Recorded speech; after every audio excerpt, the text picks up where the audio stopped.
송은재TV 시작합니다. 오늘은 오전 11시부터 가처분 재판이 열립니다. 이준석이 낸 가처분 신청에 대해서 황정수 재판부가 가처분 재판을 엽니다. 이 가처분 재판 전에 요즘 정치권을 보고 있자면, 여야 이런 대립 구도를 보고 있자면, 문재인 정부 당시에 조국 법무부 장관인 조국 사태가 일어났죠. 조국의 가족의 그 입시 비리, 각종 비리들이 드러나면서 그 부분에 대해서 윤석열 검찰총장이 단호하게 수사에 착수를 하면서 조국 사태가 발생을 했습니다. 조국은 자신의 잘못을 인정하기보다는 검찰이 무리한 수사, 잘못된 수사를 하고 있다. 검찰을 개혁해야 한다. 검찰의 칼날을 돌렸습니다. 조국 사태의 핵심이죠. 지금도 재판이 진행 중에 있고 조국의 부인은 감옥에 있고, 이 조국 사태 그 이후에 지금 3년, 4년 가까이 우리 정치권을 장악하고 있다. 지배하고 있다. 지배하는 프레임으로 작동하고 있다라고 하는 점입니다.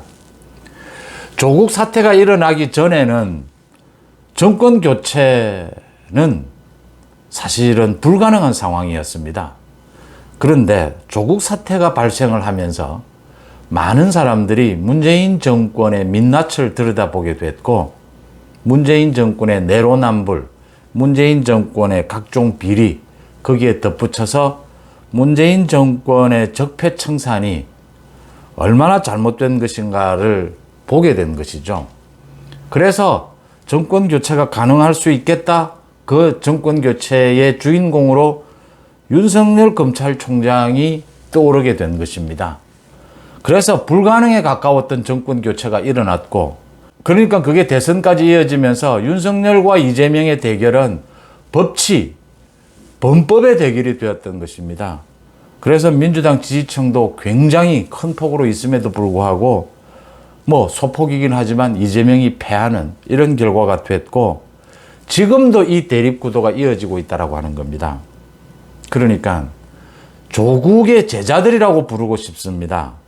조국이 우리 사회에 끼친 영향은 이 정치적인 것만이 아니고, 이게 법치의 문제를 불러일으킨 것은 자신의 잘못보다는 검찰을 공격하는, 자신의 잘못, 비리에 대해서 수사하는 검찰을 흔드는, 이런 전면적으로 이런 자세를 보였던 사람은 없었거든요. 그런데 이제 조국 이후로 이런 사람들이 계속 생겨나고 있다고 하는 겁니다. 지금 이재명이 그런 겁니다. 또 이준석이 그런 겁니다. 특히 보수 쪽에서는 이런 행동을 보이지를 않습니다. 자신과 자신 주변에 어떤 문제가 발생을 하면 일단 말 그대로 도의적인 책임부터 지고 보죠. 그래서 어떤 혐의가 어느 정도라도 있다면 사법적인 대응을 하는 데 치중하지, 이렇게 정치적인 선전선동을 하고 검찰, 경찰을 정면으로 공격하는 이런 짓거리는 하지를 않습니다. 간혹 일부분 있긴 했지만 전면적으로 이러지는 않았다라고 하는 겁니다. 이게 지금 조국이 빚어낸 일이다. 조국의 제자들이다. 이재명과 이준석은. 조국, 이재명, 이준석이 한 통속이다 하는 대목입니다. 이게 지금 우리나라 정치권을 왜곡시키고 있다라고 하는 점입니다. 이재명을 정치 탄압이라고 합니다. 이재명이 무슨 민주화 운동을 했습니까? 독립운동을 했습니까? 정치 탄압이라고 주장하는 민주당도 좀 쑥스러울 겁니다. 그러니까 이재명의 비리에 대해서 이제 계속 기소가 일어나고 있는데, 정치 탄압이다라고 하려면 일제시대에 독립운동하는 사람들을 탄압했지 않습니까? 군사정권 시절에 민주화 운동을 탄압을 한 부분이 있습니다. 그러면 윤석열 정부가 이재명을 탄압을 할 이유가 있어야 되는데, 윤석열 정부가 검찰과 경찰의 수사에 개입하지도 않을 뿐더러 이재명을 정치적으로 왜 탄압합니까? 그걸 좀 설명을 해줘야 됩니다. 그러니까 독립운동하는 사람은 일제가 탄압을 했죠. 민주화 운동을 하는 사람은 군사정권이 탄압을 했죠. 이재명을 윤석열 정부가 왜 탄압해야 합니까? 그게 설명이 안 되는 겁니다. 형수 쌍욕을 해서 배우 김부선 씨와 뭐 관계가 있어서 그렇게 탄압합니까? 야당 대표여서 이재명 없어도 야당 대표 또 뽑힙니다. 대선 때 치열하게 경쟁해서 선거 때 치열하게 경쟁했다고 다 탄압할 바에는 뭐 그러면 그동안 우리 헌정사에 뭐 선거에서 경쟁한 사람이 어디 한두 명입니까? 수만 수십만 명 다 서로 탄압합니까? 당선된 쪽에서. 조금 민주당이 생각해야 될 것이 윤석열 정부 입장에서는 이재명이 지금 민주당 당대표인 게 탄압하는 게 아니라 오히려 정치적으로 고마울 수도 있습니다. 아니요, 훨씬 고맙죠. 그러니까 이재명에 대해서 기소하고 검찰과 경찰이 수사하고 있는 부분에 이런 부분은 과잉 수사다. 이런 부분은 혐의가 없는데 왜 이걸 혐의를 찝느냐. 이렇게 반박하면 됩니다. 그렇게 하지 않고 정치 탄압이다 이러니까 무슨 소린지 국민들이 대부분 이해를 못하는 겁니다. 뭐 정치 탄압 대책위를 만들었습니다. 이재명의 또 잔꾀가 보이는 대목입니다. 전해철, 설훈, 가장 이재명에 반대하는 반대파들이죠. 친문재인, 친이낙연 대표적인 사람들이죠. 이런 사람들을 정치 탄압 대책위에 넣었습니다. 이재명 자기도 죽을 판인데 문재인도 죽을 판 아니냐.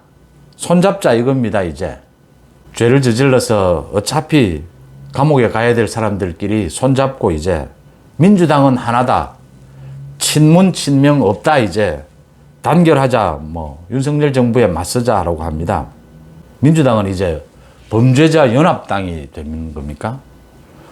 이렇게 어떻게 설득력이 있겠습니까? 이준석이 하는 행동도 또 마찬가지입니다. 경찰을 공격하고 뭐 경찰이 윤핵관과 내통하고 있다. 자신을 이준석과 이준석 자기 가장 가까운 김철근이가 성상납, 증거인멸, 무고 보수의 태도는 부끄러움이 먼저여야 하는데 이준석은 지금 계속해서 가처분 재판을 내고 계속해서 윤석열 정부를 공격합니다. 문재인, 조국, 이재명, 이준석이 꼭 같은 선상에 서 있는 행태를 보이고 있습니다. 앞으로 한동안 적어도 2, 3년은 더 이 프레임으로 가지 않겠냐 보입니다. 법치와 범법의 구도로 가게 될 것으로 보입니다.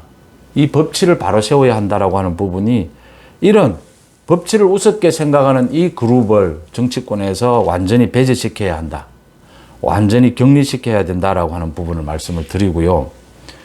오늘 11시에 이준석이 낸 가처분 신청에 따라서 이제 재판이 열립니다. 황정수 재판부가. 이준석이 마지막 낸 지금 정진석 비대위 효력을 정지시켜 달라고 하는 그 가처분 신청에 대해서는 오는 28일로 연기를 했습니다. 황정수 재판부가.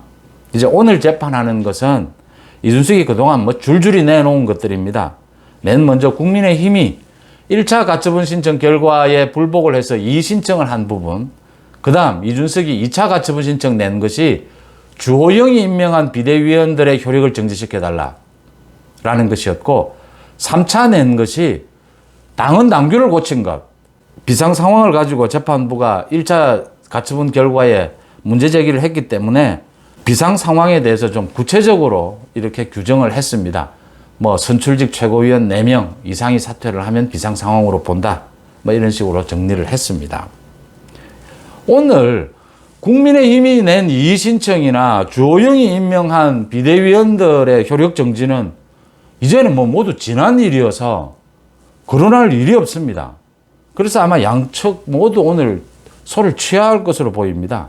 의미가 없어진 것이죠. 오늘 당헌 당규 개정한 것이 옳으냐 그러냐를 가지고 신문을 하게 될 테고, 오는 28일에는 이제 정진석 비대위 효력 정지 부분을 가지고 다투게 될 겁니다. 오늘도 이 신문을 할 필요가 있느냐라고 하는 겁니다. 당헌 당규 개정? 28일 정진석 효력 정지, 결과적으로 그 문제입니다. 그때 다 하면 됩니다.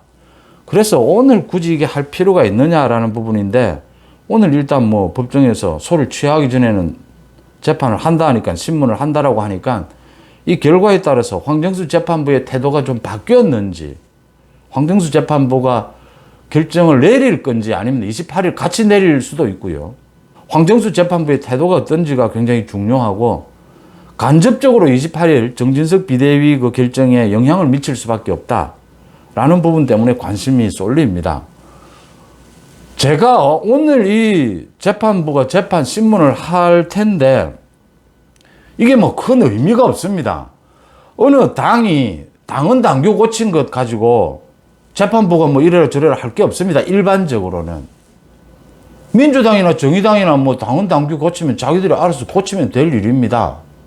비상 상황을 뭐 정하든 뭘 하든 최고위원을 어떻게 뽑는다라고 하든 뭐 재판부가 거기 왜 개입합니까? 이제 개입하는 이유는 이준석 때문입니다. 그렇죠. 당헌 당규는 뭐 일반적으로 언제나 바꿀 수 있습니다. 그런데 이 바꾼 게 이준석을 쫓아낸 것 아니냐라고 해서 이준석이 지금 가처분 신청을 한 것이죠. 그러니까 오늘 신문은 할 필요도 없는데 이준석 때문에 하는 것입니다. 1차 신문도 마찬가지였습니다. 핵심은 이준석입니다. 6개월 뒤에 이준석이 당대표로 복귀할 수 있는 가능성을 열어줘야 된다는 게 핵심입니다.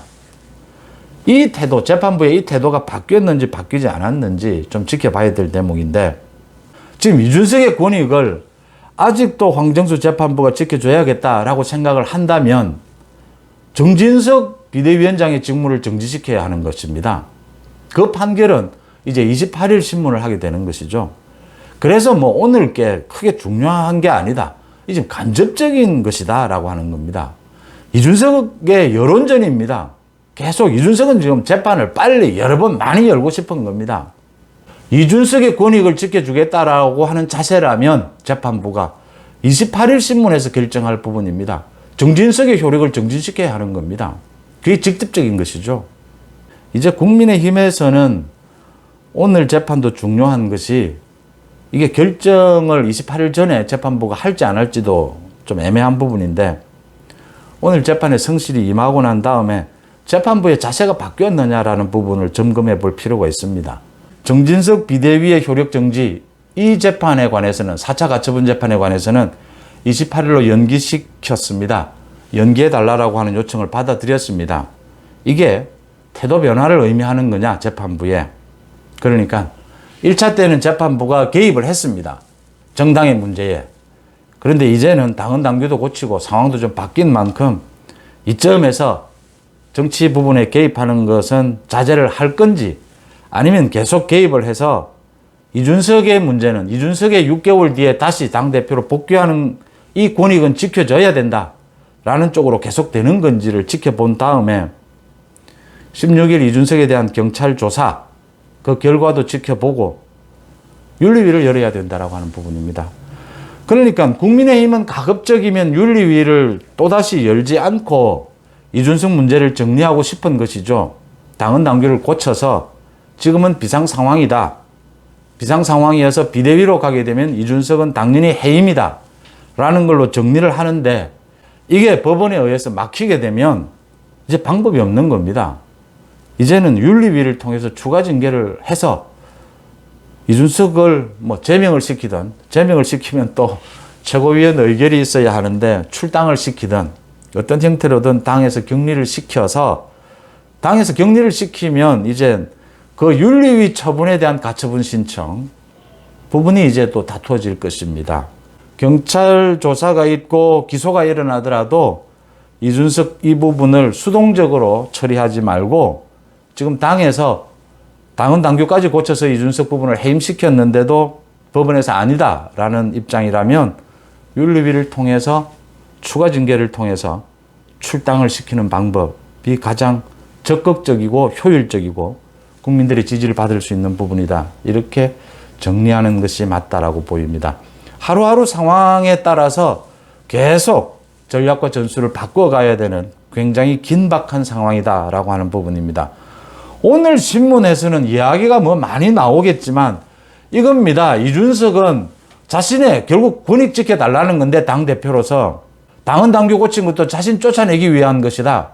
소급 입법한 것이다. 지금 이 주장이고 국민의힘에서는 당헌 당규를 재정비해서 싹 고쳐서 비상 상황까지를 규정을 했다. 그래서 비대위로 가는 만큼 이준석은 이미 해임됐다. 그래서 뭐 이런 소를 가처분 신청을 제기할 자격도 없다. 결국은 뭐 이준석 문제입니다. 결국 이준석 문제를 이야기하면서 오늘 당헌 당규 때 논란을 크게 벌일 이유는 없습니다. 28일 날 본격 신문하면 되는 문제입니다. 이준석의 권익을 지켜주고 싶으면 정진석 비대위를 효력 정지시켜야 하는 것이고, 아니면 이제 비대위, 정진석 비대위 그대로 인정을 하는 것이고, 28일 논란을 벌일 부분이다 라는 것입니다. 오늘이 뭐 간접적인 영향은 미치게 될 겁니다. 거의 대부분 손은 취해야 될 것이고, 당헌 당규 고친 그 부분만 이제 다투게 될 것으로 보입니다. 어쨌든 28일 전에는 국민의힘이 적극적으로 이준석 문제를 정리해야 된다. 여기서 정리라고 하는 것은 당에서 완전히 격리시켜야 한다. 뭐 출당이든 제명이든 그런 부분입니다. 경찰의 조사는 경찰 조사대로, 기소대로 그대로 가도록 두고 참고할 뿐이다. 이렇게 보이는 대목입니다. 문재인에서 조국으로, 조국에서 이재명으로, 이재명에서 이준석으로, 이 모두가 한통 속입니다. 법을 우습게 알고 법을 짓밟고 그게 들통이 나면 정치적인 선전선동으로 모면해 보려고 하는, 이런 식으로 가면, 좀 비약을 하면 우리나라의 법 체계, 우리나라의 정부 체계, 우리 정부, 우리 국가를 부인하는 사람들입니다. 격리시킬 수밖에 없는 것이죠. 우리 정치에서 격리시켜야 하고 우리 법 체계에서 격리시켜야 될 대상들이다라고 하는 부분입니다. 이재명이 정치 탄압한다라고 합니다. 이재명을 왜 탄압합니까? 흉수 쌍욕을 하는 이재명이 있으면 뭐 크게 정치적으로 나쁠 게 없을 텐데요. 이준석이 뭐 자기 죽이려고 그런다라고 합니다. 지 스스로 죽은 겁니다, 이준석은. 이준석은 자기 스스로 지금 죽을 길로 찾아 들어갔고 지금도 들어가고 있는 중입니다. 지지율도 뭐 이준석 거의 나오지 않지 않습니까? 20, 30대의 지지율도 3, 4%? 국민의힘 지지층에서는 뭐 1% 지지율을 받습니다. 무슨 이준석에 대해서 무슨 청년들의 지지가 있고, 국민의힘 내부에서도 전혀 지지를 다 상실해버렸죠. 자기 죽는 길로 가고 있는 것이다. 이렇게 보입니다. 송은재 TV 마칩니다. 고맙습니다.